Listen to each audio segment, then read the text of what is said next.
Well, it has been a nightmare. That is how a first-time mother has described passing on whooping cough to her newborn baby.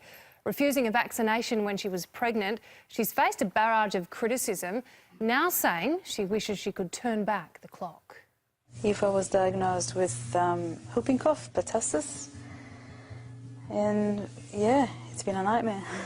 With just a baby that coughs and coughs and coughs, and it's just so hard to watch. Your little tiny little thing, and they go red, and from red they go blue, and sometimes they go a bit black, and for a moment they think they're dead in your hands, they flop.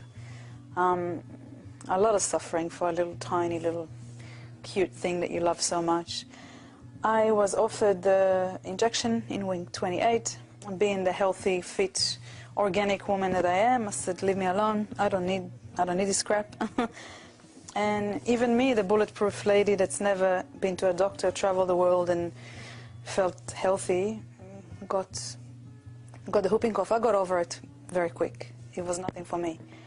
But she is into week 4, and yeah, every hour I've got to stay here, watch her going blue, give her oxygen, watch her cry, watch her having a hard time eating.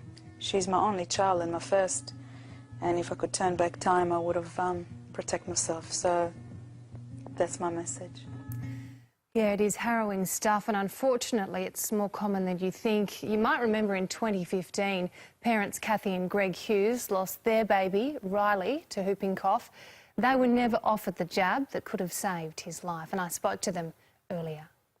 Kathy and Greg, good morning and a very warm welcome to you. You've come out in support of this mum, Carmet, which is remarkable really considering what you've been through. What would you say to those who've criticised her for not getting vaccinated?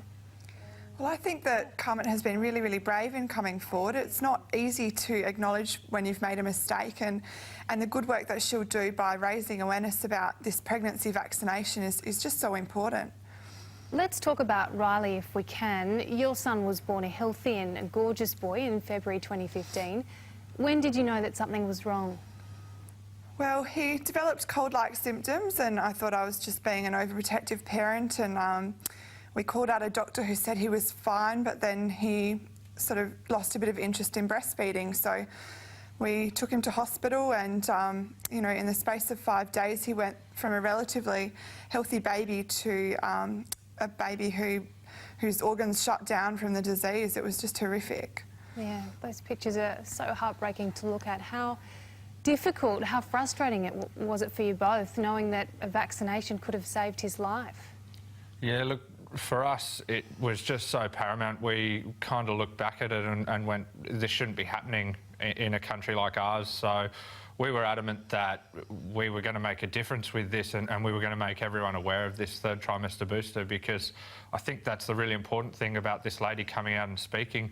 We believe if we'd had that afforded to us, our son would still be here today. Your grief and then the media attention must have been absolutely overwhelming, but the impact of Riley's story really has been extraordinary. You've prompted, as you mentioned, big changes in the treatment and the prevention as well of whooping cough. Talk us through some of the things that I suppose you'd be most proud of. Well, I guess the main thing that we've done since Riley's death was ensuring that all the states now offer free whooping cough vaccines to pregnant women in their 3rd trimester.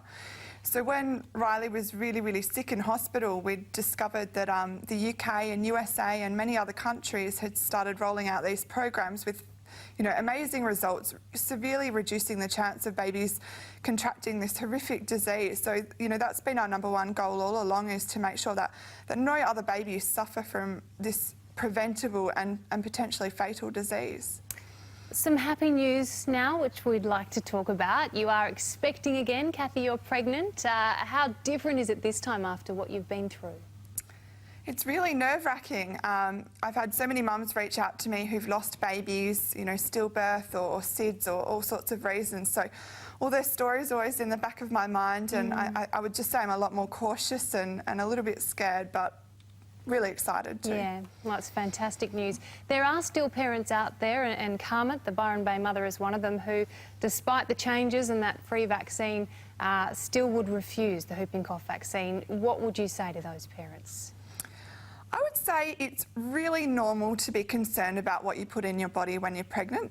I totally understand that, but at the end of the day, the science is really clear that if you do have this booster, it's safe and it really reduces the chance of your baby catching whooping cough. Trust your medical professionals who make these recommendations. They don't do it for no reason at all. It's a very good reason to have this vaccine. Yeah, well said. All right, finally, guys, any scoop on when it's a boy or a girl? No scoop as such yet. We're just rolling with the punches at the moment. You'll have to wait and see. All right, and when are you due, Kathy? August. All right, fantastic news. We do wish you the best of luck, and thank you so much for coming on this morning and sharing what is such an important message. We really appreciate it. Thank you very much for having us.